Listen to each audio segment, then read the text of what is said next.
أنفسنا ومن سيئات أعمالنا من يهده الله فلا مضل له ومن يضلل فلا هادي له وأشهد أن لا إله إلا الله وأشهد أن محمدا عبده ورسوله يا أيها الذين آمنوا اتقوا الله حق تقاته ولا تموتن إلا وأنتم مسلمون يا أيها الناس اعبدوا ربكم الذي خلقكم من نفس واحدة وخلق منها زوجها وبث منهما رجالا كثيرا ونساء واتقوا الله الذي تساءلون به والأرحام إن الله كان عليكم رقيبا يا أيها الذين آمنوا اتقوا الله وقولوا قولا سديدا يصلح لكم أعمالكم ويغفر لكم ذنوبكم ومن يطع الله ورسوله فقد فاز فوزا عظيما أما بعد فإن خير الحديث كتاب الله وخير الهدي هدي محمد صلى الله عليه وسلم وشر الأمور محدثاتها وكل محدثة بدعة وكل بدعة ضلالة وكل ضلالة في النار أعوذ بالله من الشيطان الرجيم بسم الله الرحمن الرحيم ولقد كرمنا بني آدم وحملناهم في البر والبحر ورزقناهم من الطيبات وفضلناهم على كثير ممن خلقنا تفضيلا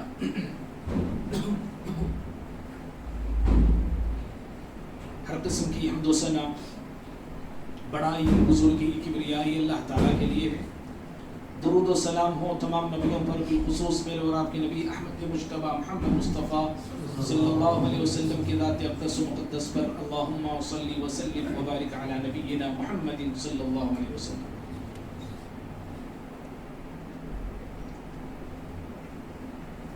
خطبہ مسنہ کے بعد آپ حضرات کے سامنے سورہ بنی اسرائیل سورہ نمبر 17 کی آیت نمبر 70 پڑھی گئی ہے. اللہ رب العالمین اس آیت میں انسان کی عظمت کا ذکر کیا ہے. اللہ تعالیٰ نے فرمایا وَلَقَدْ كَرَّمْنَا بَنِي آدم، بلا شبہ ہم نے آدم کی اولاد کو بہت عزت بخشی ہے. وَحَمَلْنَاهُمْ فِي الْبَرِّ وَالْبَحْرِ، اور ہم نے انہیں یعنی انسانوں کو خشکی اور سمندر میں سوار کیا ہے. وَرَزَقْنَاهُمْ مِنَ الطَّيِّبَاتِ، اور ہم نے انہیں پاکیزہ روزی میں سے عطا کی ہے. وَفَضَّلْنَاهُمْ عَلَى كَثِيرٍ مِّمَّنْ خَلَقْنَا تَفْضِيلًا، اور بہت ساری مخلوقات پر ہم نے ان انسانوں کو بہت زیادہ فضیلت دی ہے. امام ابن کثیر رحمہ اللہ اس آیت کی تفسیر میں کہتے ہیں کہ اس آیت میں اللہ تعالیٰ نے یہ خبر دیا ہے کہ انسان کو اللہ نے ہر اعتبار سے فضیلتوں سے نوازا ہے، عظمتوں سے نوازا ہے. اس کی تخلیق کے اعتبار سے انسان بڑی عظمت والا ہے. اس کی حیت اور کیفیت کے اعتبار سے دیکھیے انسان بڑی عظمت رکھتا ہے. اور اللہ تعالیٰ نے انسان کو عقل سے نوازا، فراست سے نوازا، سماعت سے نوازا ہے، بصارت سے نوازا ہے، دل اللہ نے دیا ہے. یہ اور ساری مخلوقات میں یہ چیزیں آپ کو نہیں پائی جاتی ہیں. بہت ساری مخلوقات آنکھ رکھتے ہیں، کان رکھتے ہیں، لیکن جیسے انسان استعمال کرتا ہے اس طرح وہ مخلوقات استعمال نہیں کرتے. منہ رکھتے ہیں لیکن ڈائریکٹ اللہ نے ان کو منہ سے کھانے کی طاقت دیا ہے. انسان کو اللہ نے ہاتھ سے کھانے کی طاقت دیا ہے، وہ ہاتھ سے کھاتا ہے، تمیز سے کھاتا ہے. تو بہرحال اللہ تعالیٰ نے انسان کو جو عظمتوں سے نوازا ہے اس آیت میں انسان کی عظمتوں کا ذکر ہوا ہے. معزز بھائیوں، اس زمین پر انسان ایک بڑی اونچی مخلوق ہے، بہت زیادہ مقام اور رتبہ اور درجہ رکھنے والی مخلوق ہے. لیکن آج افسوس کی بات یہ ہے کہ یہی انسان آج دوسرے انسانوں کے لیے مسئلہ بنا ہوا ہے. یہ مقام اور مرتبہ رکھنے والا انسان دوسرے انسانوں کے لیے درد سر بنا ہوا ہے. ایک انسان دوسرے انسان کے لیے مصیبت بنا ہوا ہے. ایک انسان دوسرے انسان کو گرانے میں، بدنام کرنے میں لگا ہوا ہے. اللہ رب العالمین نے ہر انسان کے پاس 3 ایسی چیزیں رکھا ہے اگر ان تین چیزوں کی کسی بھی سماج میں، معاشرے میں، جماعت میں، ہر مقام میں اگر ان تین چیزوں کا پاس و لحاظ ہوتا ہے، قدر ہوتی ہے، تو پھر وہ سماج، وہ معاشرہ، وہ جماعت، وہ خاندان امن کا گہوارہ ہوگا، محبتیں ہوں گی وہاں پہ، الفت ہوگی وہاں پہ۔ اور اگر ان تین چیزوں میں سے کسی ایک چیز کو بھی اگر رگڑا جاتا ہے، کچلا جاتا ہے، ناقدری کی جاتی ہے، پاس اور لحاظ نہیں رکھا جاتا ہے، تو پھر وہاں پہ محبتیں ختم ہوتی ہیں، نفرتیں جنم لیتی ہیں، اتحاد ختم ہوتا ہے، انتشار پیدا ہو جاتا ہے، اور پھر وہ سماج، وہ معاشرہ، وہ خاندان، وہ جماعت بد امنی کا شکار ہو جاتی ہے۔ کیا ہے وہ تین چیزیں؟ پہلی چیز ہے انسان کی جان، دوسری ہے انسان کا مال، تیسری ہے انسان کی عزت و آبرو، جو آج ہمارا خطبہ جمعہ اسی پر ہے۔ ہر انسان کی جان محترم ہے، کسی بھی انسان کو کسی کی جان لینے کا حق نہیں ہے۔ نبی صلی اللہ علیہ وسلم نے فرمایا کل المسلم علی المسلم حرام دمہ ومالہ وعرضہ، ایک مسلمان پہ دوسرے مسلمان کا خون حرام ہے، کسی کو حق نہیں ناحق کسی کو مارے، کسی کو حق نہیں کسی کا ناحق خون کرے، کسی کو اس کی اجازت نہیں ہے۔ ہر مسلمان کا دوسرے مسلمان پر اس کا مال بھی حرام ہے، کسی کو یہ حق نہیں ملتا کہ کسی کا مال چرا لے، کسی کا مال ہڑپ کر جائے، کسی کے مال کو جو ہے ناحق لے لیں، اس کی اجازت کسی کو نہیں ہے۔ آپ نے کہا ایک مسلمان پر دوسرے مسلمان کے جیسے خون حرام ہے، مال حرام ہے، عزت و آبرو بھی حرام ہے، اس کی اجازت نہیں ہے کہ ہم کسی کو بدنام کریں، کسی کی عزت کے ساتھ کھلواڑ کریں، کسی کی عزت پہ حملہ کریں، یہ حرام ہے۔ یہ بھائیوں، جو باتیں خطبہ جمعہ میں آپ سنتے ہیں یا سیکھتے ہیں، یاد رکھیے یہ میری بھی اصلاح کے لیے ہے، یہ آپ کی بھی اصلاح کے لیے، ہم سب کی اصلاح کے لیے۔ ہم سب خطا کار ہیں، کمیاں کہنے والے میں، سننے والوں میں، خامیاں کہنے والوں میں، ہر انسان خامیوں کا، کمیوں کا، غلطیوں کا پتلا ہے۔ قرآن حدیث سے ہماری غلطیاں جب بتائی جاتی ہیں کہ بھائی یہ غلطی ہے، تو مومن کی شان اور پہچان یہی ہوتی ہے کہ اس غلطی کو مانتا ہے، اس غلطی کو قبول کرتا ہے اور اپنے آپ کی اصلاح کرنے کی کوشش کرتا ہے، چاہے وہ کوئی بھی کیوں نہ ہو، میں ہوں کیا آپ ہوں۔ تو ہر انسان کی جان، ہر انسان کا مال اور ہر انسان کی عزت و آبرو بہت زیادہ محترم ہے، اور نبی صلی اللہ علیہ وسلم نے اس کے لیے کہا کل المسلم علی المسلم حرام، ہر مسلمان پہ دوسرے مسلمان کی جان، دوسرے مسلمان کا مال، دوسرے مسلمان کی عزت لینا یہ حرام ہے۔ ہم کئی حرام چیزوں سے بچتے ہیں، ہم سب، آپ سب کئی حرام چیزوں سے بچتے ہیں۔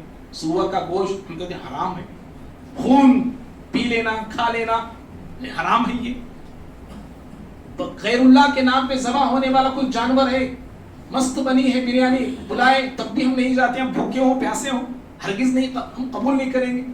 شراب ہمارے نزدیک حرام ہے، حرام ہے، حرام ہے۔ لیکن بھائیوں ایسے ہی یہ چیزیں بھی حرام ہیں۔ یہ پیارے نبی صلی اللہ علیہ وسلم نے لفظ استعمال کیا علی المسلم، کل المسلم علی المسلم حرام، ایک مسلمان پر دوسرے مسلمان کے تعلق سے چند چیزیں حرام ہیں۔ یہ اس حرمت کا ہم پاس اور لحاظ نہیں رکھتے ہیں۔ یاد رکھیے دو باتیں ہمیشہ یاد رکھیے، اللہ کے پاس نجات، اللہ کے پاس کامیابی مجھے آپ کو میری آپ کی صرف عبادات سے نہیں ملتی ہے، سمجھ رہے؟ میری آپ کی عبادات سے اللہ کے پاس صرف نجات نہیں ملتی ہے، بلکہ نجات کے لیے جیسے عبادت میں اچھا ہونا ضروری ہے، ویسے ہی لوگوں کے ساتھ تعلقات میں، معاملات میں، اخلاق میں، کردار میں بھی اچھا ہونا ضروری ہے۔ نبی صلی اللہ علیہ وسلم ابن حبان کی حدیث ہے، پیارے نبی صلی اللہ علیہ وسلم کے سامنے ایک عورت کا ذکر ہوا، مشہور حدیث ہے، نمازی ہے، روزے دار ہے، صدقہ دینے والی ہے، ایسی عورت کا ذکر ہوا۔ پھر کہا گیا اللہ کے نبی صلی اللہ علیہ وسلم وہ عورت ولیکن تؤذی جیرانہا، لیکن وہ عورت اپنی زبان سے سب کو پریشان کرتی ہے، سب کو تنگ کرتی ہے، اس کی زبان کی شرارتوں سے اس کے پڑوسی بھی محفوظ نہیں ہے۔ سب کو اذیت دیتی ہے، سب کو جو ہے تکلیف کا جو ہے سبب بن گئی ہے سب کے لیے. پیارے نبی صلی اللہ علیہ وسلم نے اس وقت دو باتیں اس عورت کے حوالے سے کہا. آپ نے کہا لا خیر فیہا، یہ عورت جو نمازی ہے، روزے دار ہے، صدقہ کرنے والی ہے، یہ ساری چیزیں وہ کر رہی ہیں، لیکن جب آپ نے سنا کہ یہ عورت سارے لوگوں کو پریشان کرتی ہے، آپ نے کہا اس کے اندر کوئی خیر نہیں ہے. لا خیر فیہا، اس میں کوئی خیر نہیں ہے. اور بات اسی پر ختم نہیں کیا، آپ نے کہا ہی فی النار، یہ جہنمی ہے. یہ کیا کہا آپ نے؟ یہ عورت جہنمی ہے. یہ حالانکہ نمازی ہے، روزے دار ہے، صدقہ کر رہی ہے، اس کے باوجود پیارے نبی صلی اللہ علیہ وسلم نے اس کو جہنمی کہا. کیوں کہا؟ اس لیے کہ صرف عبادات پہ کافی بھروسہ کر لینا، عبادات میں جو ہے اچھے ہو جانا اور معاملات میں ہم جو ہے اچھے نہ ہو، یاد رکھو عبادات مجھے آپ کو اللہ کے پاس کامیابی نہیں دلا سکتے. اور دوسری بات، یہ بات بھی یاد رکھنا، اچھا مسلمان، اچھے مسلمان کی جو پہچان عبادت سے نہیں ہوتی ہے، صرف عبادت سے نہیں ہوتی ہے، بلکہ اچھے مسلمان کی پہچان اس کے اخلاق سے ہوتی ہے، اس کے کردار سے ہوتی ہے، اس کے معاملات سے ہوتی ہے، اس کے کیریکٹر سے ہوتی ہے، اس کی زبان سے ہوتی ہے. کتنے ایسے آج دیندار لوگ ہیں فراڈ کرتے ہیں، دین کے نام پہ فراڈ کرتے ہیں، دین کے نام پہ دھوکہ دیتے ہیں. کتنے ایسے نمازی ہیں جھوٹ بولتے ہیں. ہاں، صرف عبادات کو دیکھ کے انسان جو ہے اچھے مسلمان کی پہچان نہیں کر سکتا، بلکہ اچھے مسلمان کی پہچان عبادت کے ساتھ ساتھ اس کے معاملات بھی ہوتے ہیں، اس کے اخلاق بھی ہوتے ہیں، اس کا کردار، اس کی زبان بھی ہوتی ہے. بڑی مشہور حدیث ہے اس بخاری کی. نبی صلی اللہ علیہ وسلم نے فرمایا المسلم من سلم المسلمون من لسانه ويده. آپ نے کہا کہ اچھا اور بہترین مسلمان وہ ہے جس کی زبان سے، جس کے ہاتھ سے دوسرے مسلمان محفوظ ہوں. نبی صلی اللہ علیہ وسلم نے اچھا مسلمان، بہترین مسلمان کس کو بتایا؟ دیکھیے، جس کی زبان سے دوسرے مسلمان محفوظ ہیں، جس کے ہاتھ کی شرارتوں سے دوسرے مسلمان محفوظ ہیں. تو بھائیوں، زبان سے جو ہم لوگوں کو تکلیفیں دیتے ہیں یا اذیتیں دیتے ہیں یا گناہ ہم کرتے ہیں، ان میں سے ایک بہت عظیم گناہ ہے عزتوں پہ حملہ کرنا، کسی کو بدنام کرنا، کسی کی عزت کو داغدار کرنا، کسی کی عزت کو سر عام جو لوگوں میں پھیلانا، اسے نیلام کرنا. یہ جو ہے بہت زیادہ آج معاشروں میں پایا جاتا ہے. ہمارے مسلم معاشرے میں یہ عام سی بات ہو گئی. خاندانوں میں جا کے دیکھیے، گھروں میں جا کے آپ دیکھیے، اڑوس پڑوس میں جا کے دیکھیے، جہاں 4 لوگ جمع ہوتے ہیں، دیکھیے کسی کی غیبت کے بغیر وہ مجلس ہماری ختم ہوتی ہی نہیں ہے. کسی کی عزت کو اچھالا جاتا ہے، کسی کی عزت کو موضوع بنایا جاتا ہے، تبھی جا کے ہمیں سکون ملتا ہے، تبھی جا کے ہمارا کھایا ہوا کھانا ہضم ہوتا ہے. معزز بھائیوں، یاد رکھنا، اسلام نے ہر انسان کی عزت کو بڑی قدر کی نگاہ سے دیکھا ہے، بڑی قدر کی نگاہ سے دیکھا. ہر انسان کی عزت اسلام میں بڑی عظمت والی ہے، چاہے وہ انسان کسی بھی مذہب سے تعلق رکھنے والا کیوں نہ ہو، کسی بھی دھرم سے اس کا تعلق کیوں نہ ہو. یوسف علیہ السلام کا قصہ ہم سب جانتے ہیں نا.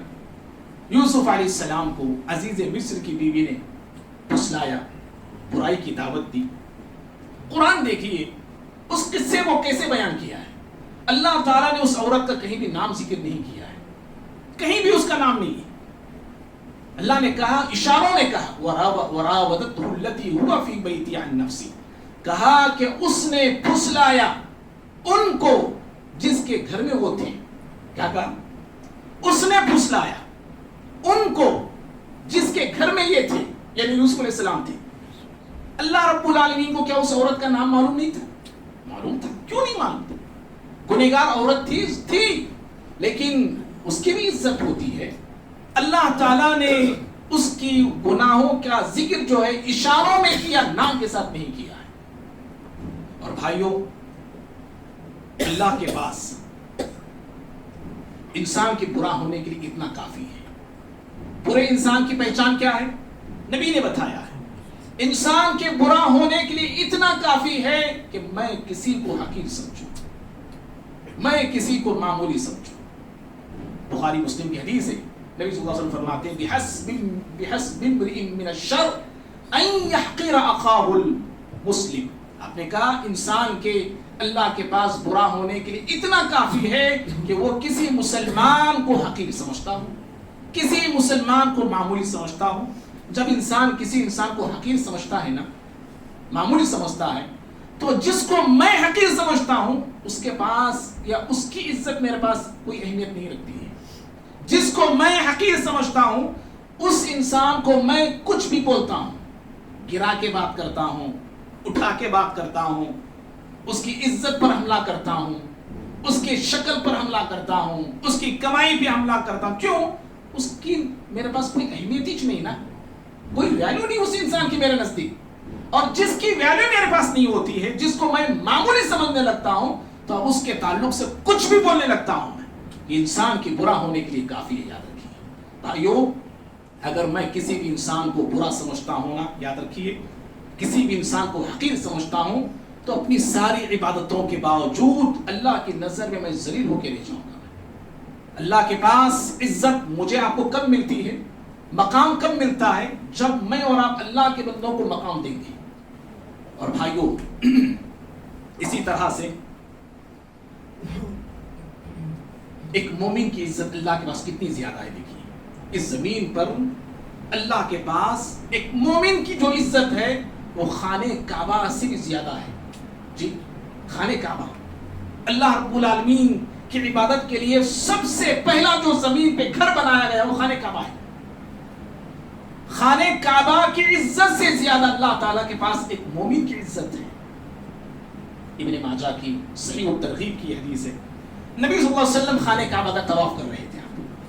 طواف کرتے وقت آپ صلی اللہ علیہ وسلم نے خانہ کعبہ کو دیکھا. خانہ کعبہ سے آپ مخاطب ہو کے کہنے لگے ما اعظمک و اعظم حرمتک. اللہ کے نبی صلی اللہ علیہ وسلم فرماتے ہیں خانہ کعبہ کو دیکھ کے، اے خانہ کعبہ، اے اللہ کے گھر، تیری حرمت کے کیا کہنے، تیری عزت کے کیا کہنے. تو کتنی حرمت والا، تو کتنی عزت والا اس زمین پہ گھر ہے تو اللہ رب العالمین کا. پھر آپ نے کہا والمؤمن اعظم حرمتا عند اللہ منک. لیکن اے خانہ کعبہ، تو عزت والا ہے، حرمت والا ہے، لیکن تیری حرمت اور تیری عزت سے زیادہ اللہ کے نزدیک ایک مومن کی عزت اور حرمت ہے. اللہ اکبر. خانہ کعبہ سے زیادہ اللہ رب العالمین کے پاس ایک مومن کی عزت ہے، ایک مومن کا مقام ہے. سمجھ رہے بھائی؟ اسی طرح سے یاد رکھیے، کسی کو بھی ہم ذلیل کرتے ہیں، کسی کو بدنام کرتے ہیں، کسی کی عزت کو نیلام ہم کرتے ہیں، کسی کی عزت پہ میں اور آپ ڈاکہ ڈالتے ہیں، یہ جانتے ہیں یہ کام کیسے ہیں؟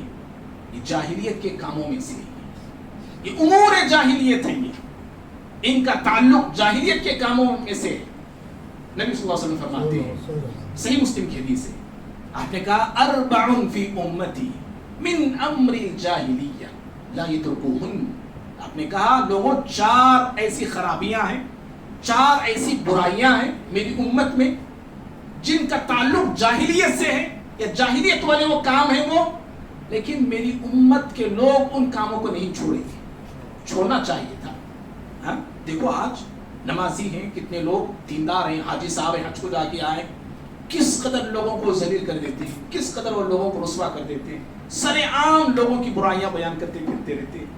پیارے نبی فرماتے ہیں یہ جاہلیت کے کام ہیں، لا یترکوہن، لوگ چھوڑیں گے نہیں اس کو. ہاں جس کو اپنی آخرت پیاری ہے وہ چھوڑے گا، جس کو اپنی آخرت محبوب ہے وہ ان کاموں سے دور رہے گا. ان 4 کاموں میں سے صرف 2 کام میں بتاؤں، جو 2 خرابیاں ہیں جو ہمارے ٹاپک سے اس کا تعلق ہے. آپ نے پہلی چیز کی طرف اشارہ کرتے ہوئے کہا الفخر فی الاحساب. الفخر فی الاحساب، اپنے حسب اور نسب پہ فخر کرنا، اپنے خاندان کی خوبیوں پر فخر کرنا. میرے باپ ایسے تھے، میرے دادا ویسے تھے، میں بہت بڑے خاندان کا ہوں، میرا خاندان بہت پہنچا ہوا خاندان ہے، اس پہ فخر کرنا. سمجھ؟ پیارے نبی صلی اللہ علیہ وسلم فرماتے ہیں یہ جاہلیت کے امور میں سے ہیں. یہ بھائیو، بڑا خاندان ہو کہ چھوٹا خاندان ہو، اللہ تعالیٰ نے کیوں خاندان بنائے ہم سب جانتے ہیں. لِتَعَارَفُوا، اللہ نے کہا پہچان کے لیے، بس پہچان کے لیے ہے، ایک دوسرے کو پہچاننے کے لیے، ایک دوسرے کو جاننے کے لیے اللہ نے خاندان رکھے ہیں. اور اگر کوئی بڑے خاندان والا ہے، چھوٹے خاندان والے کو اللہ نے معمولی مٹی سے بنایا اور بڑے خاندان والے کو اللہ نے سونے کی مٹی سے بنایا، ایسا کچھ ہے کیا؟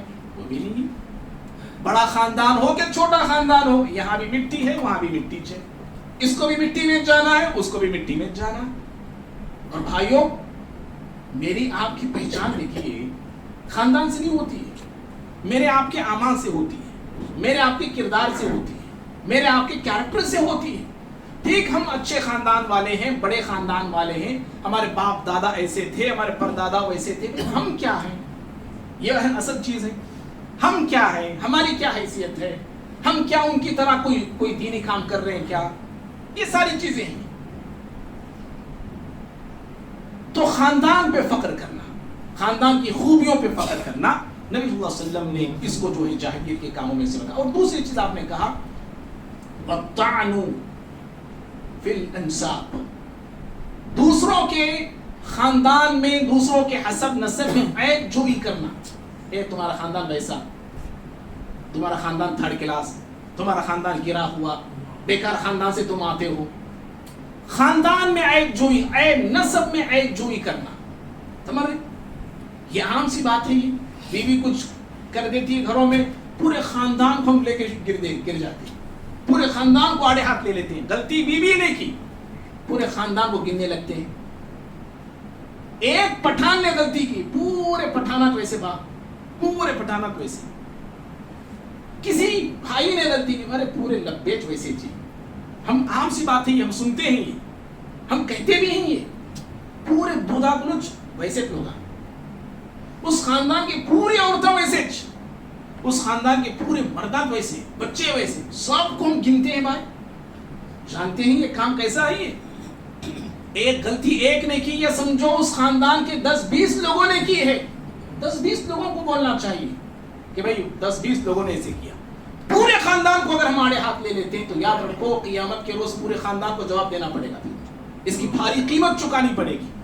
اور یہ کام بھی کیسا ہے، کوئی فقریہ کام بھی نہیں، آپ نے کہا جاہلیت کا کام ہے یہ۔ اور ایک مسلمان ہونے کے بعد، ایمان میں آنے کے بعد ایسے دوسروں کے خاندانوں میں نکتہ چینی کرنا، عیب جوئی کرنا، یہ اچھی علامت نہیں ہے، اچھے مسلمان کی پہچان نہیں ہے یہ۔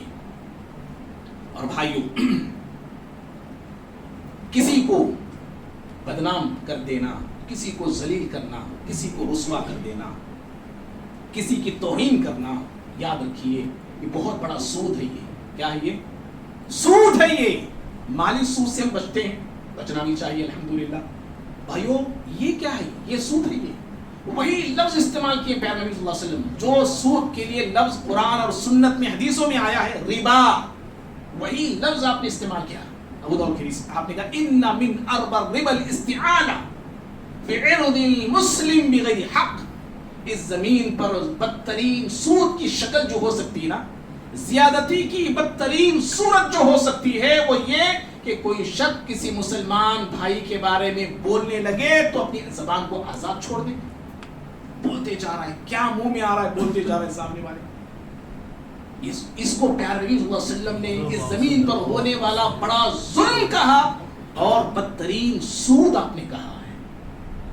معزز بھائیوں، یہ جو عزتوں پہ ڈاکے جو ہم ڈالتے ہیں، عزتوں پہ حملے جو ہم کرتے ہیں، کیا ہے وہ راستے؟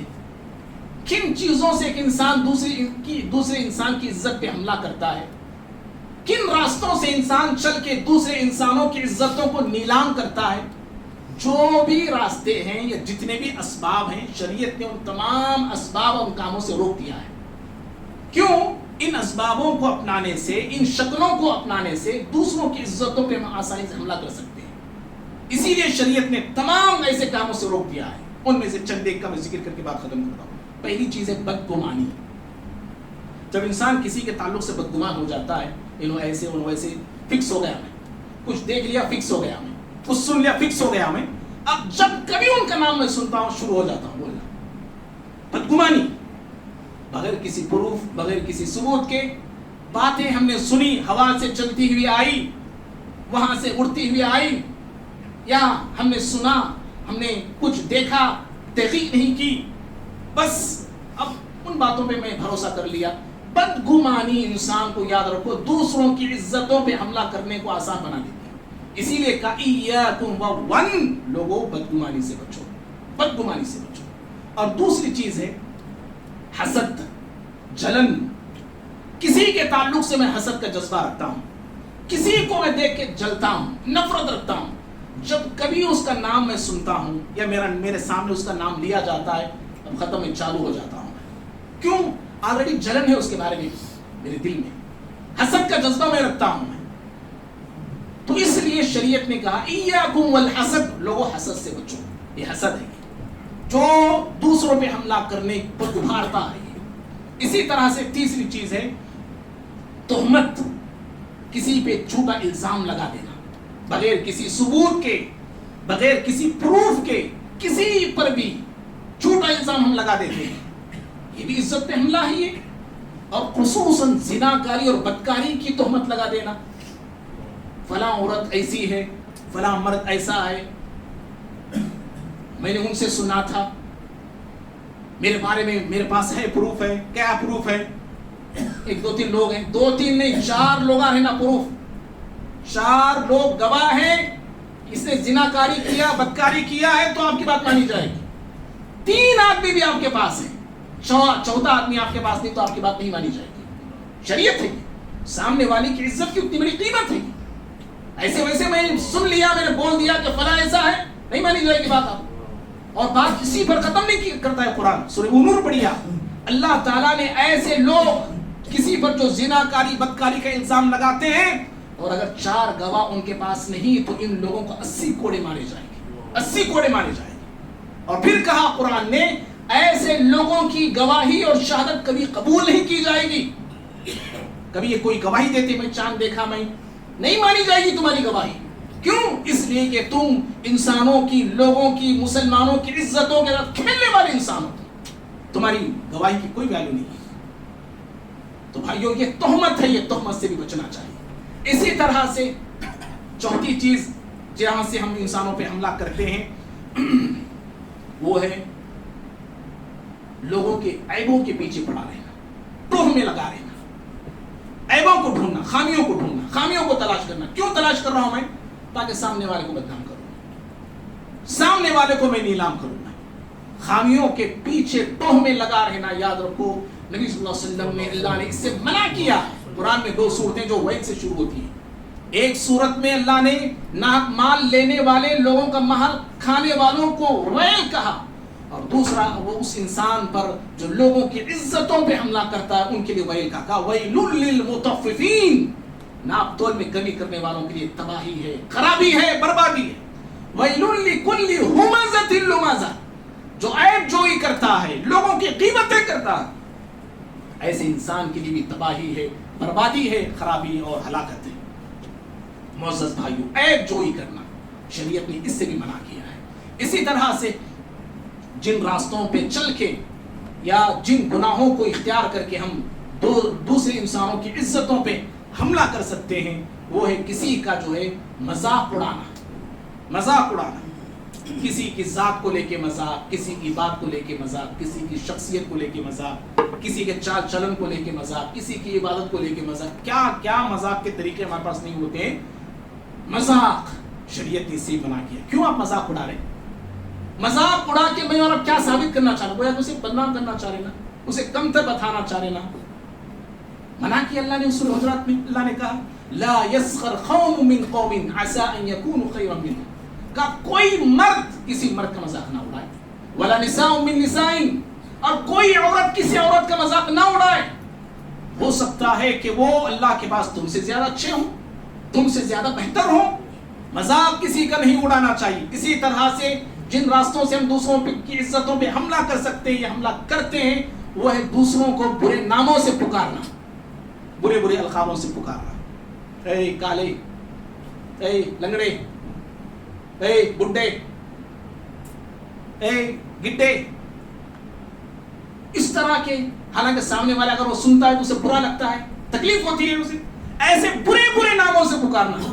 ولا تنابزوا بالالقاب، اللہ نے کہا لوگوں آپس میں ایک دوسرے کو برے ناموں سے مت پکارو. کتنی پیاری تعلیم ہے یہ.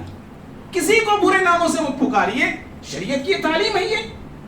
اسی طرح سے جن راستوں سے ہم دوسروں کی عزتوں پہ حملہ کر سکتے ہیں ان میں سب سے خطرناک غیبت ہے.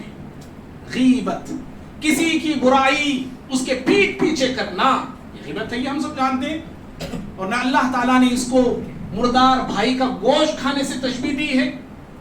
غیبت سے بھی انسان کو بچنا چاہیے.